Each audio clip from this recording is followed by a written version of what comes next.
सामान्य देह असुस्थ कारण निजे चली चली मेडिकल को गले। डाक्तर निज स्वास्थ्य विषय बुझिले। तापरे डाक्तर ब्लड प्रेशर चेक करने को कहले। चेक हेउथला ब्लड प्रेशर। हठात तले टली पड़िले व्यक्ति जनक।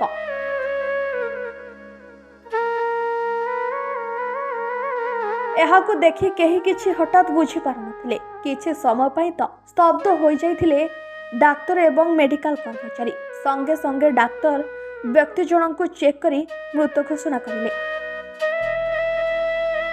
एमिति भी मृत्यु आसे। ब्लड प्रेशर चेक करू करू हृदघात डाक्तर सामने चलीगला जीवन। एभली अकाल वियोग को सहजरे ग्रहण करि पारुनाहांती परिवार लोके। स्तब्ध हो जाइछंती साही पड़िशा। कांद बोबाळी रे फाटी पड़ुछि सारा अंचल। बापा को झुरी झुरी भूई रे गड़ी जाउछंती पुआ और झियो। एमिति एक हृदय विदारक घटना घटिछि जाजपुर जिला सुकिंदागढ़ अंचल रे।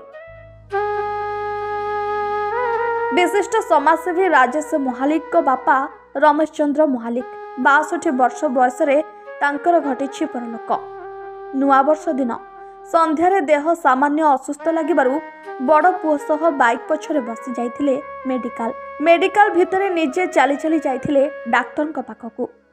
डाक्तर को निज स्वास्थ्य विषय कहूथबा बेले हृदघात रे चलीगला जीवन। एभले दुखद खबर पाई मेडिकल रे पहुंचीथिले जिला परिषद प्रताप केशरी पटनायक, सरपंच स्वाधीन दास, वरिष्ठ आईनजीवी विवेकानंद बोस एवं स्थानीय नेता विश्वजित बेहुरा। रमेशकर शेषकृत्य संपन्न होइछि। जाजपुर सुकिंदारू शिवकुमार साहू रिपोर्ट, सर्वसाधारण न्यूज।